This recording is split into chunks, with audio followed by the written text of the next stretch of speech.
साहब जानते थे कि आर्य प्रजा को, संतों को, सज्जनों को सुख पहुंचाने का दो साधन है, राजसत्ता और आत्मज्ञान। उन्होंने विचार किया कि राजसत्ता जो यह सोचती है कि आर्य प्रजा को दुख देना है, कष्ट देना है, उस पर अत्याचार करना है, जो हिंदू प्रजा है उन्हें मुसलमान बनाना है, जैसे भी बनाना हो, सब बातें सुनाई गई आपको पहले दिन। तो साहब ने सोचा कि ऐसे से बात कैसे बनेगी, शासन और सत्ता उसके हाथ में, न धरना देने से बात बनेगी, न प्रदर्शन करने से, न आंदोलन करने से, न कुछ भी नहीं। जो बादशाह है उसके विचार को ही बदल दिया जाए, जिसके अंदर घृणा का भाव है उसके अंदर प्रेम पैदा किया जाए, जिसके अंदर उपेक्षा है, तिरस्कार है, संकीर्णता है, उसके अंदर प्रेम पैदा किया जाए। क्योंकि प्रेम का मतलब है फैलाव, घृणा का मतलब है संकुचित धारणा, सिकुड़ना। जब भी आप प्रेम करते हो तो फैल जाए और नफरत करते हो तो सिकुड़ जाए। जनन रोग हुआ था सिकंदर लोधी को, काशी आया था, स्वामी रामानंद जी का नाम सुन करके, सदगुरु कबीर साहब का नाम सुन करके। रामानंद जी ने दर्शन देने से मना कर दिया था। सदगुरु कबीर साहब की दृष्टि पड़ते ही, कर कमल का स्पर्श होते ही, कहते हैं वर्षों वर्षों पुराना उसका जलन रोग समाप्त हो गया था, मिट गया। बोलो सदगुरु कबीर साहब की जय। अपने शाही महल में साहब को पधरा के ले गए, खूब आदर सत्कार किया, रत्न जड़ित स्वर्ण जड़ित सिंहासन में विराजमान किया। उसका जो गुरु शेख तकी था उसे देख करके, ये सब देख करके मन में जलन का भाव पैदा होने लगा। मेरा तो कभी ऐसा आदर नहीं, राजा ने मुझे कभी भी नहीं बिठाया ऐसे स्वर्ण सिंहासन में। और ये कबीर, उसके मन में ईर्ष्या जगने लगी, जलन का भाव जगने लगा। और उसके बाद शुरू होती है कसनियां, परीक्षा, चुनौतियां। अपने को सही और सच साबित करने के लिए उसने क्या क्या नहीं उपाय किए। प्यारे हंसनों, एक होती है निंदा, एक होती है आलोचना। आलोचना बुरी नहीं, निंदा।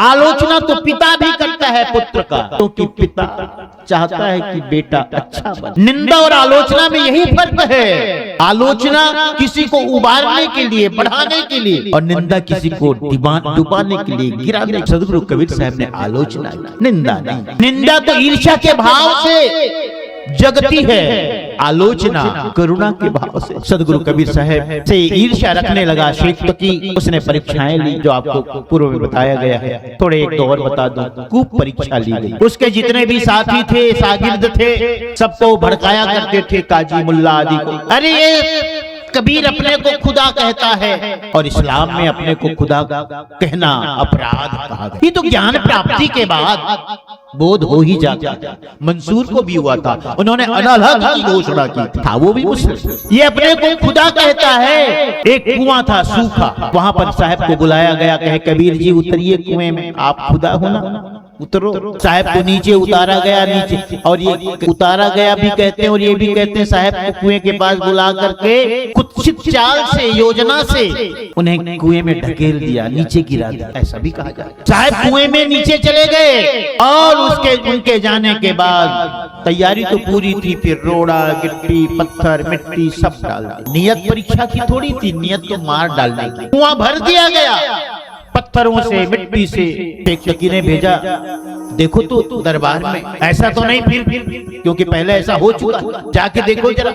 जो किसी को भेजा वो आगे खबर दिया, अरे कबीर साहब तो वहां मस्त है, एकदम मुस्कुराते हुए सिंहासन में विराजमान है, आप किसको बांट रहे हो कुएं में? वो तो साहब वहां। शेख तकी की योजना धरी की धरी रह गई। अरे ऐसा कैसे? फिर कहते हैं अग्नि परीक्षा ली गई, बहुत सारे काष्ठ मंगवाए गए, लकड़ियां मंगाई गई, उसे लकड़ियों को बीच में रख कर आग लगा दी गई, और कहा गया कबीर जी आग में प्रवेश करो। साहब आग में प्रवेश किए, लेकिन आग ने साहब को जलाया नहीं, क्योंकि पंच भौतिक जिसका शरीर हो वो तो मानो माया निर्मित था, जो हमें आपको दिखाई पड़ता था। इस तरह शेख तकी ने क्या क्या ना परीक्षाएं ली। कल बताया था मैं, अंत में उन्होंने 80 परीक्षा ली। तलवार, कई ये तो हो सकता है जादू मंत्र जानते हो और मंत्र के प्रभाव से, जादू के प्रभाव से अपने को बचा लेते हो, ऐसा करो। जब वो सोते रहे, कहाँ जादू और मंत्र का प्रयोग, सोते रहे तो उसे तलवार से अलग अलग कर देना, अंग भंग कर देना।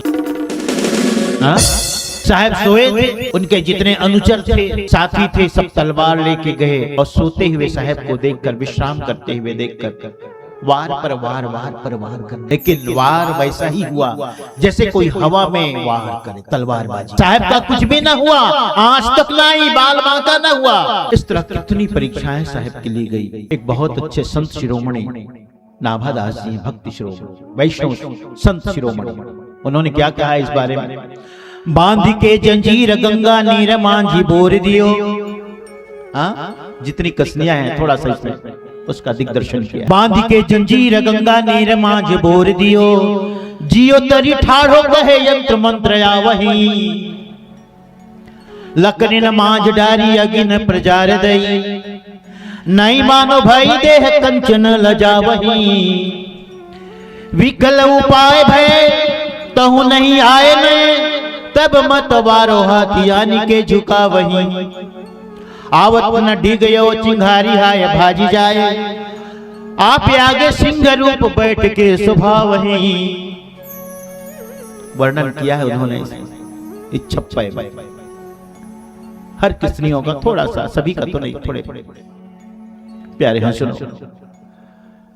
तो ये हमारे उनका क्या कहते हैं, नाभादास जी का ये विचार अपने पद्यों में, अपने पद्य में छप्पे के रूप में उन्होंने दिग्दर्शन कराया। एक दिन बादशाह सिकंदर दरबार में बहुत से राजा, नवाब, उमराव, दीवान, भृत्य सब उपस्थित थे। सदगुरु कबीर साहब रत्न जड़ित सिंहासन पर विराजमान थे। उसी समय शेख तकी आए दरबार में। उनके आगमन पर सब खड़े हो गए सम्मान में। सदगुरु कबीर साहब नहीं खड़े खड़े। जब नहीं खड़े हुए तो उन्हें बड़ा क्रोध आया। अरे सबने सम्मान दिया खड़े होकर के, और इसने खड़ा होना भी उचित नहीं समझा। ये कबीर अपने आप को समझता क्या है, ये भाव। और फिर कहता है, फिर वही बात कहता है, कोई इंसान अपने को खुदा कहे ये बहुत बड़ा अपराध है। मैं तो खुदा तभी मानूंगा कबीर साहब को जब मेरी बेटी, जो भी कुछ दिन पहले ही मर गई और दफनाई गई है, उसे जिंदा कर दे। कमाल को जिंदा किया था उन्होंने। गंगा जी में बहता हुआ आता था, उसकी लाश बहती हुई आती थी। वहां भी परीक्षा लिया, कहे कबीर जी ये जो लाश वही आ रही है, इसे अपने पास बुलाओ और इसे जिंदा कर दो तो जाने। साहब ने जिंदा कर दिया था। उस बात को भी यहां कहता है। अरे उस समय तो ऐसा हुआ, वो कमाल है ना, कमाल। उसका चैतन्य ने उसकी जीवात्मा मस्तक में चढ़ गई है ना, चैतन्य मस्तक में चढ़ गया था। वो कोई बड़ी बात नहीं है, वो उतर गया तो जीवित हो गया, क्या बड़ी बात थी। मेरी बेटी अभी 7 दिन पहले मरी, उसे जिंदा करे तो बताओ, मैं मानूं कि तुम खुदा हो। अब बादशाह भी खड़े हो गए और बादशाह ने कहा भाई कि हे सदगुरु, आपको कोई खुदा माने या ना माने। साहब ने कहा था, भाई देखो मुझे खुदा मानो या ना मानो, मुझे इससे कोई फर्क नहीं पड़ता है। मुझे इसमें क्यों डाल रहे हो, बल्कि तुम कहते हो अगर तुम जीवित कर दो तो खुदा माने, इससे क्या हो जाएगा, तुम ना माने तभी क्या हो जाएगा। लेकिन बादशाह खड़े होके कहते हैं कोई माने या ना माने, है ना, लेकिन आप इसकी परवाह न करो और आपको ये कार्य करना चाहिए। सबके सब गए कब्र में, जहां कब्रिस्तान में जहां शेख तकी की बेटी को दफनाया गया था। कब्र से मिट्टी निकाली गई और फिर सदगुरु कबीर साहब समक्ष गए और समक्ष जाकर के कहते, दयाब्धे सद्गुरु तावत् कृपया तत्क्षणं शवः लब्ध प्राण समुत्थाय न नाम सद्गुरु पदम। साहब कहते हैं, हे शेख तकी की बेटी, तुम कबीर के नाम से जीवित हो जाओ। सदगुरु कबीर साहब ने जो ही ये शब्द का उच्चारण किया, प्यारे हंसजनों, कहते उसी क्षण वो सेठपति की बेटी जैसे सो करके कोई उठे वैसे उठ करके खड़ी हो गई और सदगुरु को प्रणाम करने लगी। बोलो सदगुरु कबीर साहब की जय। सदगुरु के पास ये सिद्धि, ये चमत्कार, जो सिद्धि और चमत्कार के न मानने वाले लोग कहते हैं जो हृदय से शुद्ध है, मन से शुद्ध है। अरे आप में से कोई देख लो आजमा के, क्योंकि जितने ही हम परमात्मा के निकट होते जाते हैं उतने ही हमें शक्ति आने लगती है। परमात्मा कैसे है? मन से शुद्ध है, हृदय से शुद्ध है, निर्दोष है, कोई भी उनमें बुराई नहीं, कोई भी कमी नहीं। तभी तो हम ऐसे किसी व्यक्ति को देखते तो कह उठते हैं तो भगवान है भाई, भगवान है। क्यों कहते हैं ऐसे? उसकी सज्जनता, उसकी सरलता, उसकी निर्दोषता, उसका भोलापन, उसे देखकर हमें ऐसा लगता है कि अगर भगवान होगा तो ऐसा ही होना चाहिए, है ना? तो ये सतलोकी गुण है, सतपुरुषी गुण है, ये ईश्वरीय गुण है। इसलिए ऐसे गुणों को हम अलौकिक कहते हैं। सदगुरु कबीर साहब सत्य के ही रूप थे, सत्य स्वरूप थे। सब कुछ कह दिया गया पिछली कथाओं में। स्वयं जब सत्य आते हैं इस धराधाम में तो गुरु के रूप में आते हैं, उन्हें ही हम सदगुरु कहते हैं। सत्य गुरु, सतगुरु, सदगुरु। पुनः मैं आपसे कहता हूं, इस जगत में कभी भी कोई सत्य जो परम सत्ता है, पर ब्रह्म है, आदि ब्रह्म है, निरक्षर पुरुष है, शरीर धारण करते हैं तो सिर्फ और सिर्फ सदगुरु के रूप में आते हैं। स्कंद पुराण में भगवान शिव पार्वती से कहते हैं, पार्वती सुनो, ये पूरा जगत मेरी उपासना करता है, लेकिन तुमने आज देख लिया तो कह देता हूं, मैं जिसकी उपासना करता हूं वो जानते हो कौन है? वो गुरु है, और गुरु ज्ञान रूप है, गुरु है, वो गुरु है। स्कंद पुराण में प्रमाण है।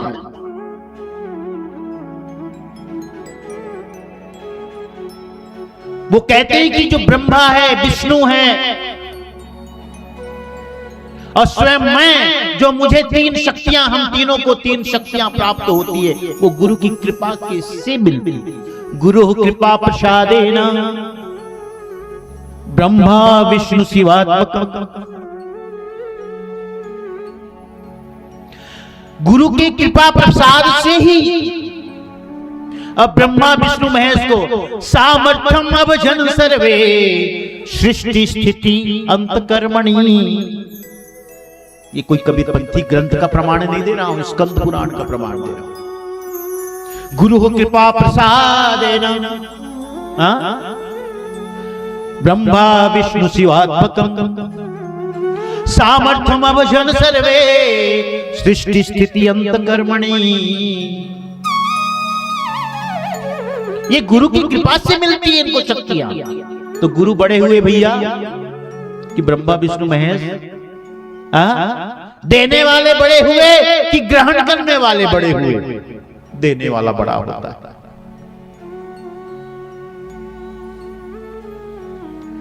कितनी बातें उन्होंने पार्वती को समझाई है। एक जगह कहते हैं गुरु से बड़ा कोई नहीं। वो श्लोक तो आपको याद ही होगा, वो भी है स्कंद पुराण। गुरुर् ब्रह्मा गुरुर्विष्णु गुरुर्देवो महेश्वर गुरु साक्षात परम ब्रह्म तस्मै श्री गुरुवे नमः। गुरु ब्रह्मा है, गुरु विष्णु है, गुरु शिव है, क्योंकि तीनों शक्तियां गुरु के पास ही निहित है। गुरु साक्षात पर ब्रह्म है, इसलिए इस जगत में गुरु से बड़ा कोई भी नहीं।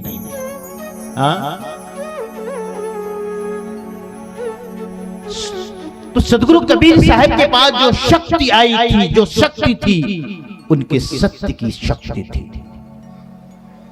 इसीलिए तो मुस्लिम शासन काल में भी उन्होंने दहाड़ करके कहा, अरे मुसलमानों, मुस्लिम भाइयों, क्या तुम बांग पुकारते हो? क्या तुम्हारा बहरा, तुम्हारा खुदा बहरा है? ये कहते, आज कह के दिखाओ जरा। उस समय उन्होंने कहा, चींटी के पग घूंघर बांधे तो भी साहिब सुनता है। अरे चींटी के पैर में पायल भी बंधी हो तो उसकी आवाज वो सुन लेते हैं और तुम ऊपर चिल्लाते हो। उन्होंने हिंदुओं को भी बहुत कहा है, मुसलमानों को भी कहा, जहां भी जरूरत पड़ी है उनको कि यहां ऑपरेशन करने की जरूरत है, ऑपरेट कर दिया उन्होंने, क्योंकि उनके पास सत्य की ताकत थी, सत्य की ताकत। उसी ताकत से उन्होंने कमाली को जीवित किया था। जब बादशाह ने देखा कि शेख तकी की बेटी तो जीवित हो गई है, बादशाह के मुख से निकल गया, गुरुदेव आपने तो कमाल कर दिया, कमाल, गजब हो गया भाई, कमाल कर दिया। साहब ने कहा, बादशाह तुम्हारे मुख से कमाल शब्द निकला, इस बेटी का नाम आज से कमाली रखा जाता है, ये दुनिया में कमाली के नाम से जानी जाएगी।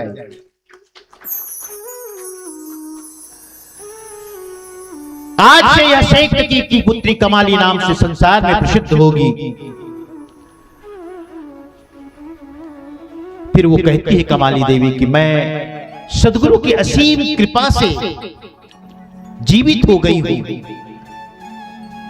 इसलिए मैं अब सदगुरु की पुत्री हूं, बेटी हूं, अपने को कहते हैं मैं साहिब की बेटी।